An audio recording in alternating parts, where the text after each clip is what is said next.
Good evening, Assalamu alaikum wa rahmatullahi wa barakatuh, and welcome to News in Focus. My name is Faraz Fatah. We'd like to thank you, the viewer, for staying with us here on Hilaal TV, DSTV channel 347. It's good to have you in our company. Of course, this week is dominated by the events that are happening at the United Nations General Assembly.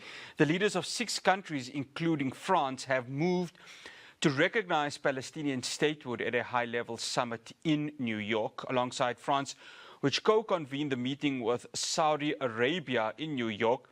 Andorra, Belgium, Luxembourg, Malta, and Monaco said that they were recognizing a Palestinian state. Though 2 countries, which probably comes as no surprise, the United States and Israel, are boycotting the event. The US has said that recognizing this move would be a quote-unquote reward for Hamas. Meanwhile, Israel and its Prime Minister, I beg your pardon, Benjamin Netanyahu, have completely rejected this idea. Joining me now for this discussion, she's no stranger to us here at Hilaal TV. I'd like to welcome Shuruq Asad from the occupied West Bank in Ramallah. She's also a member of the General Secretariat of Palestinian Journalism Syndicate. Shuruq, always good to have you on. Thank you so much for joining us. Thank you. Thank you for having me. No, it's an absolute pleasure.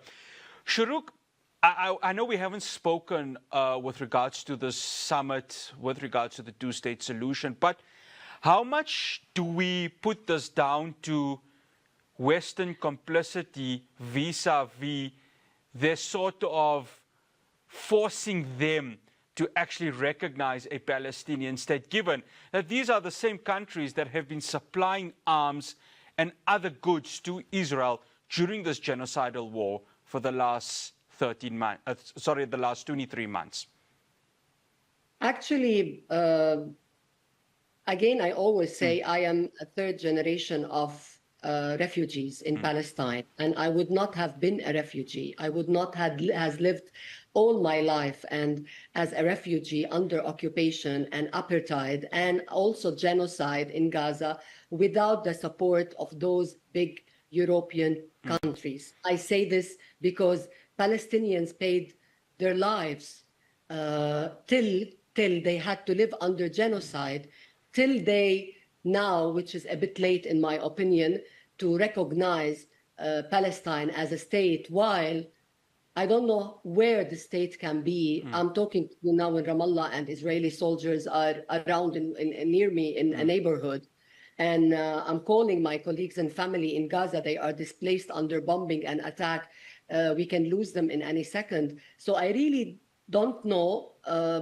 It is important diplomatically, but for me as a Palestinian person still living under occupation, this will not really change my life a lot. It will not stop the loss of my loved ones, the loss of my colleagues in Gaza, the displacement, the settlers' attack in West Bank, the settlement, all that we are living, the control of the land. That's why I tell you where this state will be if they did not really protect Palestinians. Even when Oslo was made, they did not even protect our right to exist, the right of self-determination. So now I think it was very precious. It was very Palestinians paid a lot, in my opinion, till they really did this. And note that Macron was the first European leader, who came to Tel Aviv after 7th of October, saying that there should be a coalition to invade Gaza. I remember this very well because I was very shocked. And we cannot forget also that Britain, our main issue was Britain, Balfour Declaration, that gave the Jews the right, a right that it doesn't belong to them, to make Israel under the rubbles of Palestine and the refugee. I want to say, I want only to thank South Africa, because even when South Africa went to the court, nobody really backed them up, and we really needed this. I thank all the people in Africa, in South Africa, in Europe, that we are seeing getting to the streets to stand with Palestine. I thank my colleagues and so many people I know and I don't know who are now in the sea, in the flotillas to reach Gaza. And those are really the main supporters who tried to stop the genocide. I know it is important diplomatically. I know this as a journalist and a Palestinian, but I don't trust anymore anything while still death and occupation and genocide going on, and they are not making real pressure to stop this. That's the thing, isn't it, Shuruq? Because I'm listening to Keir Starmer, and one of the things that struck me is that he said, if we're going to have a Palestinian statehood, it needs to be disarmed. But right next door, you've got an Israeli state that is clearly having genocidal intent. And it's not just happening in Gaza. Whereas you and I are speaking right now, Shuruq, we don't know how much of bombing the Israelis are committing at this moment, and also the forced displacements that's occurring. And as you're speaking right now, Israeli soldiers are around in Ramallah. So this idea that on one side of the coin, oh, it's all great to have a recognition of a Palestinian state, but on the other hand, this idea to disarm a Palestinian state, as he says it, which allows quite clearly any Israeli force to come in and slaughter Palestinians, and the world must just sit and watch what happens. You know, you are talking really totally right. And I just came from a demonstration in Ramallah. Today there was lots of demonstrations in the West Bank. And people are saying, okay, they really did this Palestinian state, but we really, they really have to see that we exist, that we have rights, to stop giving Israel weapons, to really boycott. This is what they need. And yes, there are two sides. It's not, how do I tell you, it's in a way, they really give them the right to have weapons and kill us with. Also, they recognize them and gave them legitimacy and killing people. They did this for not only 2 years of genocide, but it was a machine of misinformation during 77 years. Till we reached to this point, we are not able to protect ourselves and loved ones from genocide, from being killed and from being attacked. They kept on listening to all the incitement by the Israeli right-wing government without saying anything. And even now, I was listening yesterday to the foreign minister of Britain, and she was talking about we need to give aid for Palestinians in Gaza. No, the idea, aid is their right. Having water is their right. Having is their right.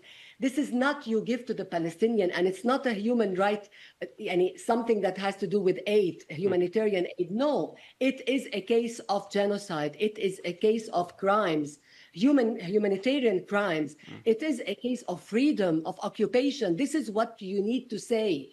And also people now today in the street, when I did some interviews, they were just talking about, I saw some families holding the pictures of their loved ones who are in prison. Some are 14 years old and 15 years old. Israel really kidnapped nearly 15,000 Palestinians. 500 of them are children in their jails. They are kidnapped too, and they don't know why they are in jail in brutal situation. They don't talk about it. So it's the same mentality. I was hearing them as if they are doing us a favor. No, this is not a favor. This is our right to exist. And this is Palestine that was occupied 77 years. And all those countries were really part of this genocide and part of this occupation. That's why I tell you, I cannot really clap for them. Yeah. I don't really trust them. The issue for me is the mentality, how they deal with me, and how they keep on accepting this bombing while they are in the United Nations. Now, people are displaced in the streets. They have no place to go, and no hospitals, nothing at all. So I don't believe them, and I think we owe them explanation, because they were part for 77 years, even 100 years in this genocide.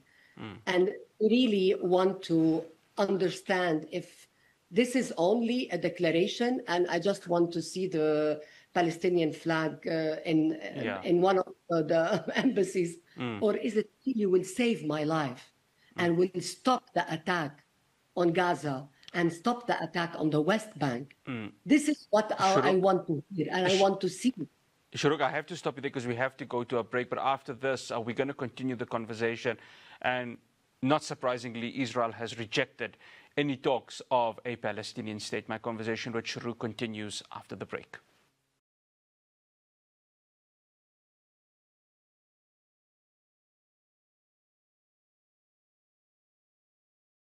Welcome back to News in Focus. I'm still in conversation with Shuruq Asad, who is a member of the General Secretariat of Palestine Journalism Syndicate, coming to us from Ramallah in the occupied West Bank. Again, shukran for staying with us, Shuruq.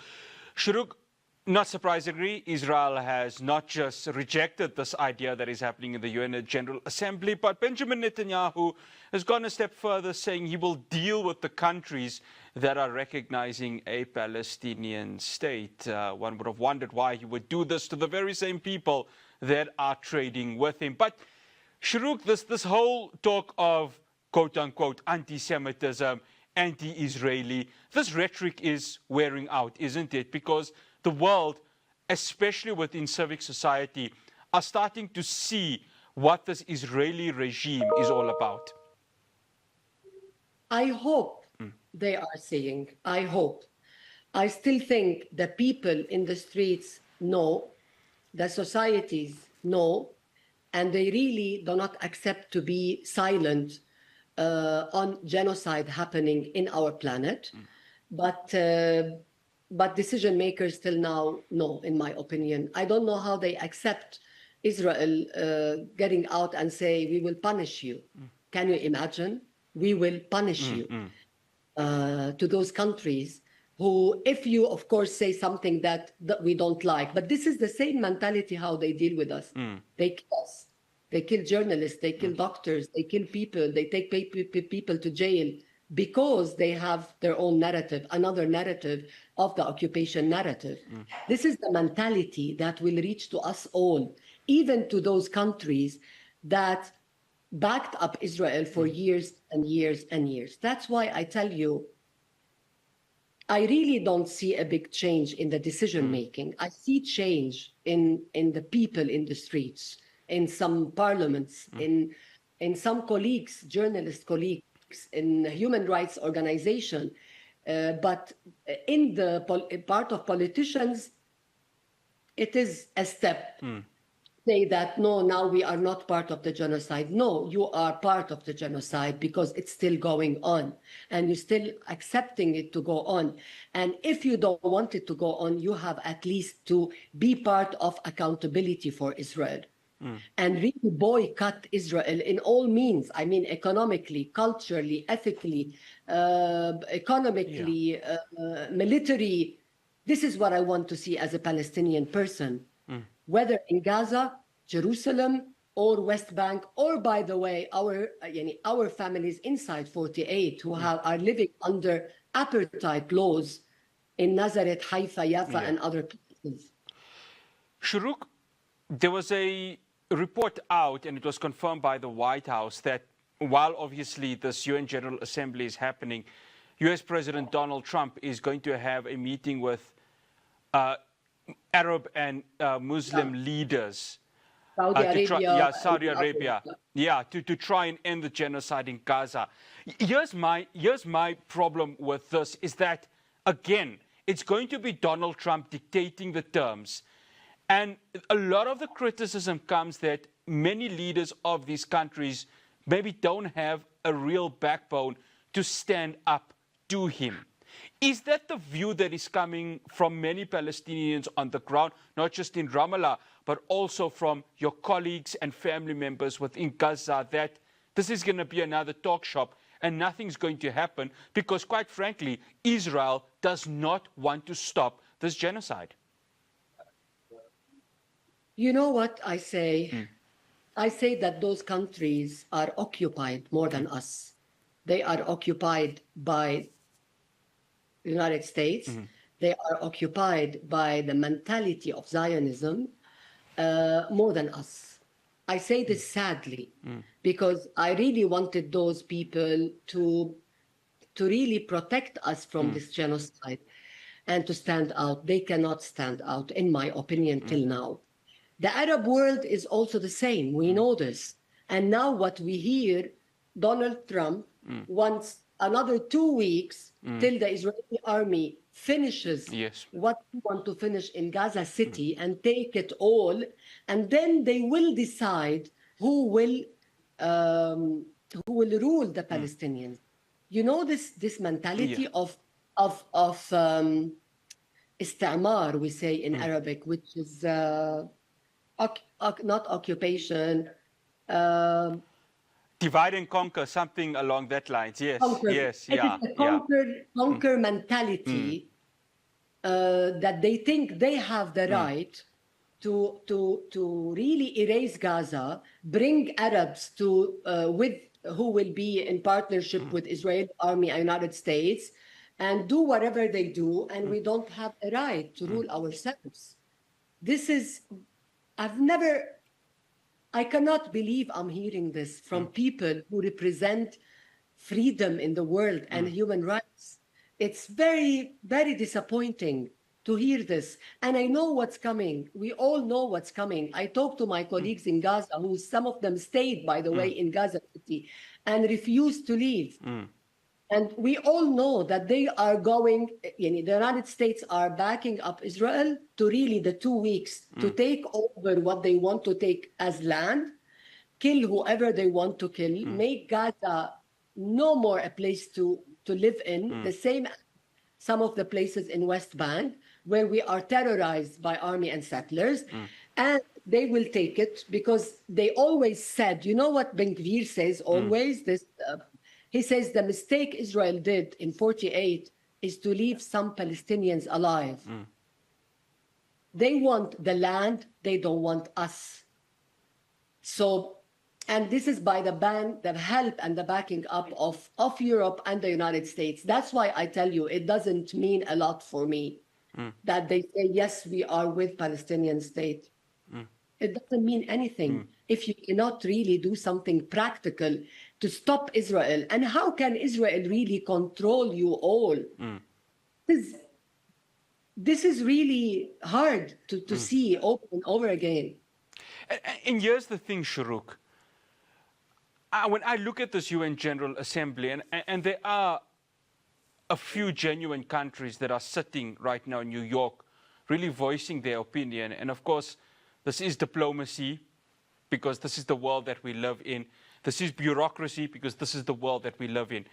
But when you hand Ben Gvir and Smotrich coming out and saying, this ethnic cleansing needs to continue, and not just in Gaza, it needs to happen in the occupied West Bank and all those other cities that you've mentioned, and we need to go ahead and make sure this happens at a rapid scale, then this becomes, and Shuruq, I'm sure you'd agree with me on this, this whole week in New York becomes anything but a PR workshop, because all of the talks, all of the recognition can occur. But if that government in Tel Aviv is determined to continue this and no one's going to stop them and no boycotts are going to happen, then again, this is just a PR exercise and nothing else. It is. It is. How even they accepted that the president of the country they say they are with cannot come to New York. How can this happen? And as simple as this. I have so many issues with PA, but for this thing, no. A president has the right to be there. And Netanyahu will not stop. We all know he will not stop. We all know that we will end this the coming 2 days. They think themselves that they really did something good for the Palestinians. And no, they did not do something good for the Palestinians. And for me, yani, we know that worse things will come. We really know this. Sadly, I say this. And I still see Europe and those countries a part of the genocide and part of me being a refugee for this whole year, 77 years, me, my family and grandparents, and all the loss that it's still going on in Gaza. So I think it is something on paper, it is something diplomatic, but I will not really clap for anybody if the genocide is still going on, and if we want to have the right to self-determination and protection and freedom from occupation. Shuruq, always good having you on. Shukran so much for joining us. Much appreciated. Thank you very much. Thank you. Thank you. And thank you for South Africa. No. It's something that we really appreciate here. Thank you. No, absolute pleasure. Absolute pleasure. That's Shuruq Asad, a member of the General Secretariat of Palestine Journalism Syndicate. And yes, she's mentioned it there, the Palestinian Authority, they have their detractors, a lot of them. But the fact that the United States did not want Mahmoud Abbas to even attend this conference, I don't know. That beggars belief. And the West wants to recognize a Palestinian state without the Palestinian Authority president. I don't know where this is going. I just feel that it means nothing. Yes, it's great from a diplomatic perspective, and everyone welcomes it. But if you're not stopping the genocide, number one, if you're not stopping the settler attacks, which are being boosted by the Israeli occupation forces, then what are we doing to try and go ahead and have the so-called two-state solution conference when Israel has mentioned quite clearly they are not interested in it? Well, after the break, we're going to be chatting to Islam Kota and Asma Mullah. So the Len 70 years since the formation of Lenasia as a town, they're having an art expo to celebrate the rich history as we, of course, mark Heritage Day tomorrow. That conversation is after the break.